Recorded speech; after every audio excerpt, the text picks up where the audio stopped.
Hello কাছের মানুষজন, আরেকটি ভিডিওতে স্বাগতম। আজকে আমি কিছু কেনাকাটা করার জন্য, গ্রোসারি করার জন্য আমার বাসা থেকে কারফিউ যাচ্ছিলাম। টোশি টু কারফিউ। এটা ফ্রান্সের পরিচিত একটা শপিং মল। এটা শপিং মল না, একটা সব কিছুই পাওয়া যায় এখানে। এমন কোনো জিনিস নাই যে না পাওয়া যায়, সব কিছুই পাওয়া যায়।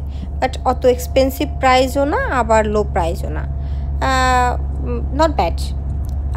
আর এখানে আমি আসলে শপিং করি সব সময়। এখানে উইকে ওয়ান ডে প্রমোশন থাকে, লাইক ডিসকাউন্ট যেটা, এটা প্রতি বুধবারে থাকে। আর আকাশটা অনেক সুন্দর, ওয়েদারটা আমার অনেক ভাল লাগছে, তো ভাবলাম যে আমি আপনাদের সবার সাথে শেয়ার করি। সো কার কাছে কেমন লাগছে প্লিজ কমেন্ট করে জানাবেন। বাই বাই, ভালো থাকবেন সবাই।